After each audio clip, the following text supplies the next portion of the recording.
বৃহস্পতিবার অধীর রঞ্জন চৌধুরীর নেতৃত্বে আরজিকর কাণ্ডের প্রতিবাদে কলকাতা রাজপথে হাঁটলেন কংগ্রেস কর্মীরা। এদিন প্রদেশ কংগ্রেসের তরফে কলেজ স্কোয়ার থেকে শ্যামবাজার পর্যন্ত মিছিলের আয়োজন করা হয়। মিছিলের নেতৃত্বে ছিলেন অধীর রঞ্জন চৌধুরী। দলের রাজ্য স্তরের কয়েকজন শীর্ষ নেতার পাশাপাশি মিছিলে দেখা গিয়েছে রাজ্যে দলের একমাত্র সাংসদ ঈশা খান চৌধুরীকেও।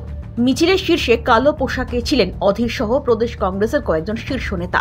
প্রতিবাদের প্রতীক হিসেবে কালো পোশাক পরেন অধীর রঞ্জন চৌধুরী। এদিন তাঁর ডাকে কংগ্রেসের মিছিলে উল্লেখযোগ্য ভিড় হয়েছিল যথেষ্টই। কর্মীরা বিভিন্ন জেলা থেকে এসেছিলেন কলকাতায়। কারো হাতে জাতীয় পতাকা, কেউ কালো পোশাকে, কেউ বা দলীয় পতাকা নিয়েই হাঁটলেন।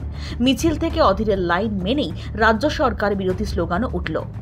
যদিও আগেই আরজিকর কাণ্ডের প্রতিবাদে কলকাতায় মিছিল করার কথা ঘোষণা করেছিলেন Adhir Chowdhury.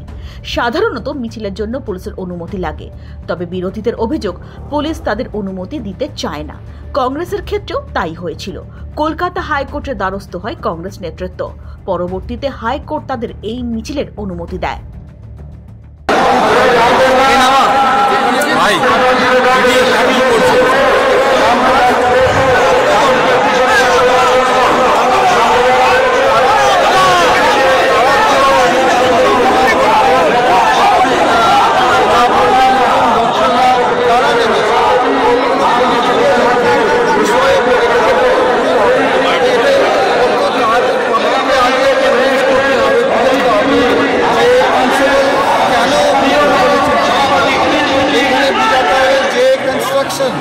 Administration, health administration যাচ্ছে কেন অ্যালাউ করেছেন কনস্ট্রাকশন?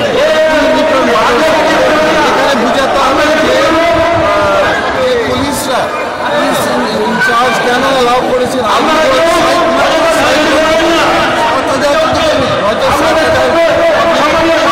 প্রতিবাদ করছে, মাত্র 60 জন ঢুকেছে, তো কেন পুলিশ 60 জনকে র্যানস্যাক করে দিয়েছে? ওখানে তো বিভিন্ন এভিডেন্স থাকতে পারে। বিভিন্ন এভিডেন্স যদি নষ্ট